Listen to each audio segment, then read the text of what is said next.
Hi, Y Scholars. Welcome to week 16 of Study Group, Studying Effectively Part 2, How to Use Different Learning Styles. To begin today, we'll just go over our vision and mission as always. We want to remind ourselves what this program is and why we committed to this program. So our vision is to elevate people's growth mindset so we all achieve higher ambitions, and our mission is to guide first-gen high school students so they pursue and obtain a college education. Moving forth, we'll go over some of the purposes of study group. So we come together each week to increase our connections with other Y scholars, improve your student success skills, and guide you to practice your growth mindset. So again, we want to move from this fixed mindset that a lot of us commonly display and practice, and instead work to grow and learn from the experiences we take and do now and better ourselves from them. Moving forth, we want to just do some review on what we discussed last week. So for part 1 of studying effectively, we asked the question, what is studying, or what does it mean to study? So our prompted definition is to devote time and attention to acquiring knowledge on an academic subject. So again, we define studying as our own self-effort and decision and choice to further our understanding of certain material or content regarding academia. So again, these are efforts that are coming out of us that we choose to take to better ourselves and to get a better grasp of that material presented to us.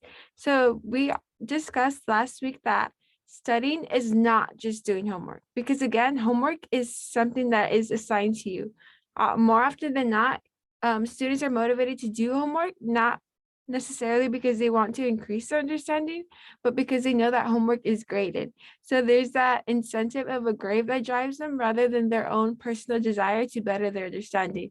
So again, when you assess your study habits, you need to realize that it should incorporate more than just doing homework, because that's the very basis or very minimum of what your learning entails. So if you want to further your studying and further your learning, you need to really assign yourselves tasks or activities, additional work that could better this understanding. So again, you determine what studying looks like to you and what is most appropriate in really increasing your understanding. So again, when you assess your study skills, you should see that effective studying skills improve your ability to learn and retain knowledge. So again, we want to move past this notion that when we study, we should strictly memorize. So what we are trying to achieve is retainment. So retainment encompasses more than just memorization.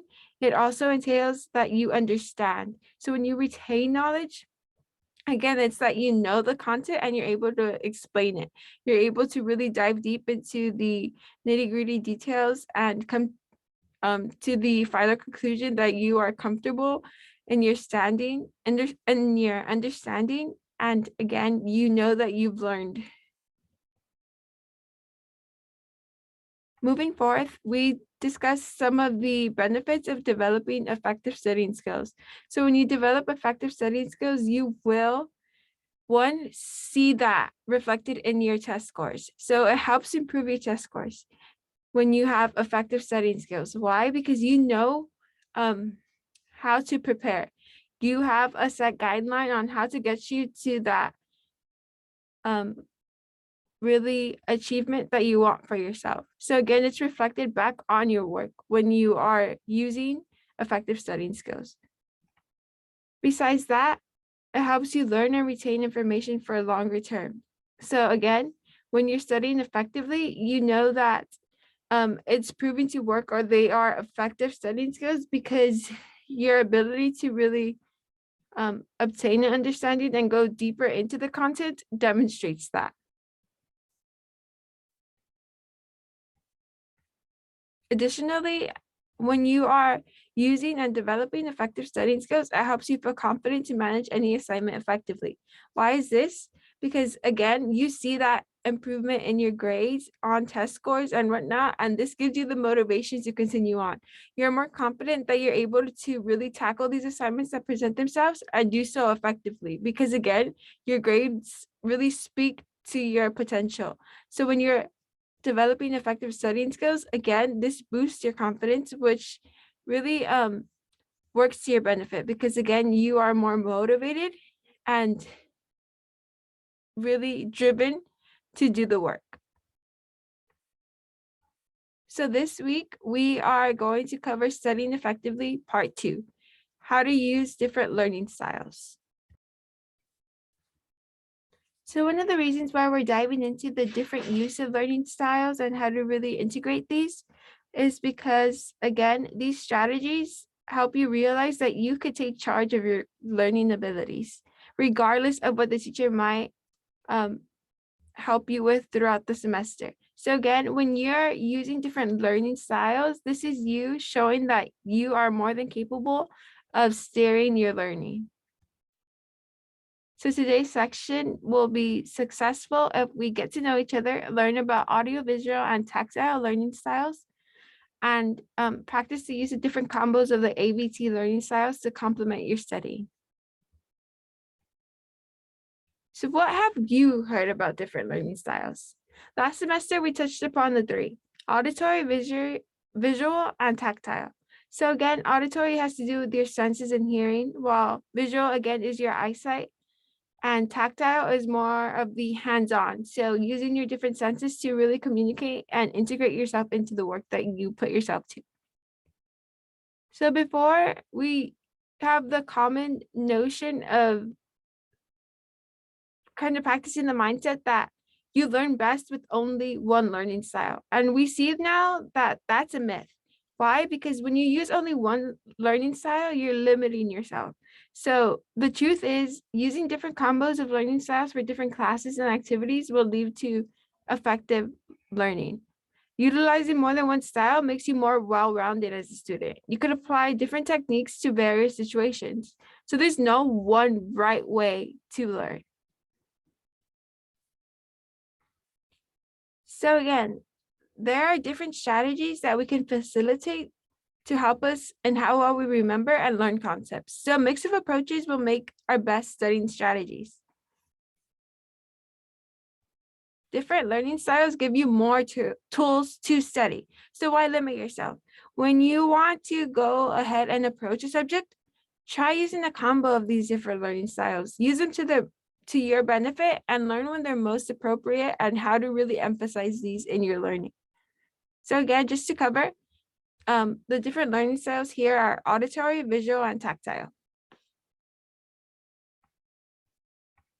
So auditory, as I mentioned before, it really regards to your listening and speaking focus.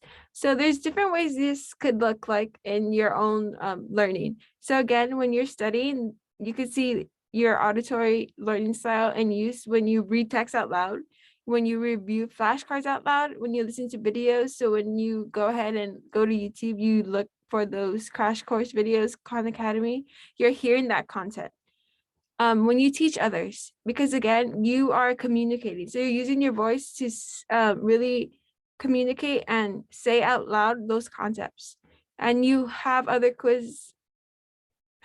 quiz you out loud. So this is also a form of auditory, because again, you have to hear the questions and then voice out your answers. So the way you use your auditory learning style is really listening and speaking. So communication is what is key to this learning style and how it plays out. Besides that, we have the visual learning style. So this is in regards to your sight and image focus. So again, this could be seen in various ways, some including that you use charts or diagrams to explain concepts, you color code notes, you circle main ideas when reading, you watch study videos that are illustrated, and you find timelines or visual aids to remember main ideas. So visual is really the use of your eyes to really hone in on what you think is important. So you make use of this by really emphasizing them and making it more appealing to your sight. And that's how you can better retain information and come to learn information. The last learning style is tactile. So these are the hands-on active focus activities. So this can be seen when you take notes to capture main ideas, when you use online learning games like Kahoot, when you walk around when reviewing flashcards, and when you build something to represent what you're learning. So taking notes is a form of tactile, because again, this is you really being hands-on. This is an kind of intimate process, whether you really realize it or not, because the information is coming from you. When you're writing down on a piece of paper, those words come from you. And again, this is a way that you're really building that branch between you and your understanding. Besides that, walking around is also considered tactile, because again, this forces your brain to really utilize more power to one walk, and for another to work on retaining. So kind of multiplying the tasks that you're doing and doing more things at once, in this sense, walking and reviewing. This is how you better retain information.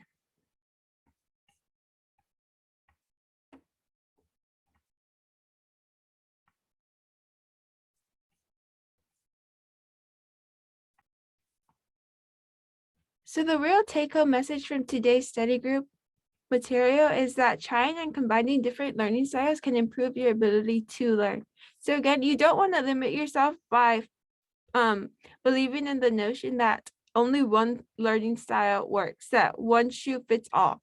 In reality, you could use multiple learning styles to benefit you and your learning. So again, learning how to appropriately use each and really integrate these together will again enhance your ability to retain information.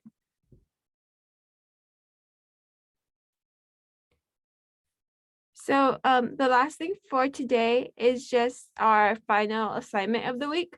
So for this week, our assignment is a challenge. So the challenge of the week is to, one, pick a class that you're struggling in or would like to improve your studying habits for. So once you've picked a class, the next thing you're going to do is use the Google Doc that is shared with you via Gmail. And what you'll do there is map out a study plan for that class that has at least one strategy for each learning style.